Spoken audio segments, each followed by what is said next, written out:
কিছু মনে না করলে জানতে পারি আপনার হাদিয়া কত টাকা? ভাইরা আমার, আলহামদুলিল্লাহ, আল্লাহ শুকর। প্রথম কথা হলো যে ওয়াজ মাহফিলে বা দিনই কাজে, এমনি তো আমি ওয়াজ মাহফিলে যাই না। আপনাদের এলাকারই ভাই, কি নাম ওনার, হানিফ ভাই বোধহয়, হানিফ ভাই, উনি আমাদের অফিসে লোক পাঠাইছেন। তিনি বলতেছেন যে আমাদের অফিস থেকে লোক নাকি বলছে যে আমরা এই মাহফিল করব। এটা বহু কয়েক মাস আগের কথা, আমাদের মনে নাই। যেহেতু ভাই বলছেন, মুসলমান তো মিথ্যা বলবে না, তাহলে হয়তো আমাদের কেউ বলছে। আমরা সেই ওয়াদা রক্ষা করার জন্য আসছি। আসার ক্ষেত্রে আমি হানিফ ভাইকে আমার অফিস থেকে শর্ত দিয়ে দিছি যে মাহফিল করার পর আমাকে কোনো টাকা পয়সা, কোনো হাদিয়া দিবেন না। এই শর্তে আমি আসতে পারি। আলহামদুলিল্লাহ, ওনার সাথে আমার চুক্তি হয়েছে হানিফ সাহেবের কাছে, আমি খাবো না, কোনো হাদিয়াও নেব না। আলহামদুলিল্লাহ, আমি এখানে খানাও খাই নাই, হাদিয়াও নেব না, ইনশাল্লাহ। এই চুক্তি করেই আমি আসছি।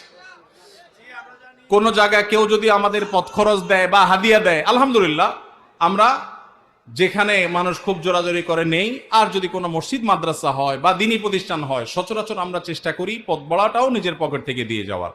এটা যেহেতু প্রশ্ন খোঁচা মেরে করেই ফেললেন, সেই প্রসঙ্গে বলা, হানিফ ভাই এখানে উপস্থিত আছে, সাক্ষী উপস্থিত আছে, ওনার সাথে চুক্তি করা হয়েছে। যেহেতু মাদ্রাসার মাহফিল, মাদ্রাসার জন্য দুনিয়ার টাকা উঠানো লাগতেছে, একটা মসজিদ নাই, বাচ্চাদের থাকার জায়গা নাই, তাহলে এখান থেকে আমার হাদিয়া নেওয়া লাগবে কেন? আলহামদুলিল্লাহ, আমার চলার মতো ব্যবস্থা আল্লাহ তাআলা আমাকে দিয়েছেন, যথেষ্ট দিয়েছেন। অতএব আপনারা বরং মসজিদের জন্য সহযোগিতা করবেন, জমির জন্য সহযোগিতা করবেন, করবেন তো ইনশাআল্লাহ। মাদ্রাসার ছাত্রদের থাকার ভালো ব্যবস্থা যেন হয়, সেজন্য সাহায্য করবেন, ঠিক আছে না ইনশাআল্লাহ? আর আমাকে হাদিয়া দেওয়া লাগবে না, ইমাম সাহেবদের বেতন বাড়াই দিয়েন।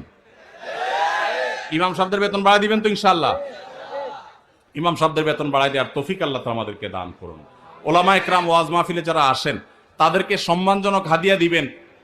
আমি নিচ্ছি না, আমার আলহামদুলিল্লাহ না নিলেও চলে, এবং মাদ্রাসার মাহফিল থেকে নেই না, অন্য কেউ জোর করলে হয়তো নেই। কিন্তু যারা অন্যান্য ভাইরা আসেন, ওয়াজ মাহফিল করেন, অনেকে আছে রাতে গাড়ি অ্যাক্সিডেন্টে মাহফিল থেকে যাওয়ার সময় পুরো গাড়ি শেষ হয়ে যায়, আছে না? অনেকে আছে গাড়ি অ্যাক্সিডেন্টে নিজে অসুস্থ হয়ে যায়, মারা যায়, রাত বিরাত জাগা লাগে। তাদেরকে সম্মান করবেন, কিন্তু এর মানে এই না যে চুক্তি করে লাখ লাখ টাকা ওয়াজ করে কামায়, এই ওয়াজ ব্যবসায়ীদেরকে আমি প্রশ্রয় দিতে বলি নাই। কিন্তু ওলামাদেরকে সম্মান করবেন। এখানে দুই দিক থেকেই সমস্যা আছে। হুজুরদের অনেকে যেরকম চুক্তি করে, এটা যেমন একটা সমস্যা, আবার ওয়াজ মাহফিলের আয়োজক অনেকে আছে অনেক ধান্দা করে, সেটাও একটা সমস্যা। আমি আজ থেকে অনেক বছর আগে, আপনার জেলার নাম বলবো না, যে কোনো এক জেলা মাহফিলে যাওয়ার পর আমি দেখি এরকম মোটা একটা খাম ধরাই দিছে আমারে। পরে যায় খুলে দেখি ওখানে টাকার সাথে বাকি সব কাগজ দিয়ে মোটা করে দিছে। এত নিকৃষ্ট মানুষও এই সমাজে আছে। তো এই জন্য সংশোধন বক্তাদেরও হইতে হবে, আয়োজকদেরও হতে হবে, শ্রোতাদেরও হওয়া লাগবে। শ্রোতারা ওয়াজে আসছেন কি জন্য? কিছু শুনে আমল করার নিয়তে। এই যে এতগুলো কথা শুনছেন, এগুলো আমল করতে হবে, ঠিক আছে না ভাই ইনশাআল্লাহ?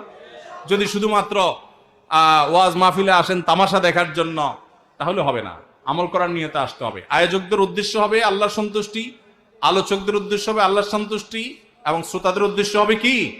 আল্লাহর সন্তুষ্টি। আল্লাহ তাআলা আমাকে, আপনাকে, আমাদের সবাইকে ইখলাসের সাথে কাজ করার তৌফিক দান করুন।